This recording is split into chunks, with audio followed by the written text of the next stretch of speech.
So mga idol, hindi lamang ang mga Pilipino ang naghihintay sa matinding laban ni Casimero at Luis Neri ngayong April 18. Kasama na rin dyan sa nag-aabang at handang kumusta ang ating 8th Division legendary boxer na si Manny Pacquiao. Sa isang interview ay namin na Pacquiao na malaki ang kalamangan ni Casimero dito nga po kay Luis Neri. Nakita naman natin iba ang kondisyon ngayon ni Alas, and so far kung titignan ho ninyo, pasok na't nakuha na ni Casimero ang 122 pounds. Yung ibang sinasabi na mabigat daw si Alas at baka daw ma-disqualify, mabana naman, hindi naman makamalaban. Kulad na nangyari dati sa Japan nung lumaban ito si Casimero. Pero sa pagkakataong ito, pinahiya lamang ni Casimero Cuadro Alas ang kanyang mga bashers. Sa kanyang mga recent training and exercise, mga kaibigan, nakita naman natin yung sparring pa. Kitang-kita nyo naman kung paano biglang pumayat at naging solido ang pangatawan nito nga pong si Casimero Cuadro Alas.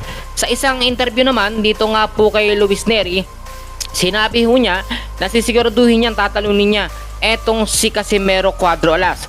Sa mga hindi nakakaalam, ang titulo pong paglalabanan nito nga pong dalawa na ito, si Casimero at etong si Luis Neri, ay ito pong bakanting World Boxing Organization na title, itong Gold Super Bantamweight title.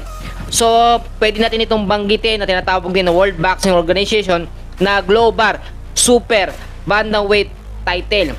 So, ang ibig sabihin nito, mga kaibigan, talagang world title ito, titulo talaga ito. At ito pa, ay na rin po sa ating mga nakuhang update kung sino ang mananalo dito, ay mataas ang chance ng muling makakalaban o makakalaban. Ito nga pong si Naoya Inoue. Yan alam naman natin, nakakalaban na ni Luis Neri. Ito nga pong si Inoue. Pero ang ating pinupoint dito, once na manalo si Casimero Cuadro Alas, ay madaling may kakasang laban kontra kay Naoya Inoue. Si Pacquiao, nakikita niya ang kondisyon ngayon ni Casimero, and so far kung titignan ho ninyo, ay nasa kondisyon ito. May mga nagsasabi na kulang pa sa training at baka hindi umabot ng 12 rounds etong si Casimero Cuadro Alas. Pero kung mapapansin ho ninyo, simula umaga hanggang sa hapon ang kanyang jogging exercise. Yung sparring niya, mga kaibigan, halos hindi ito napapagod. At kung pagbabasehan naman natin ang diet, sobrang tindi at napakalin ng budget po ng diet po nito nga pong si Casimero Cuadro Alas, at masasabi natin na ito na yung pinakamatinding paghahanda nitong si Casimero Cuadro Alas. Sa pinaka-recent po na update sa ating boxing record, si Casimero sa ngayon so far meron 35 wins, may 5 talo at may 1 draw. Ito naman pong si Luis Neri sa pinaka-latest na update, 37 wins, meron 2 tabla at meron po siyang 28 po na KOs doon sa 37 wins.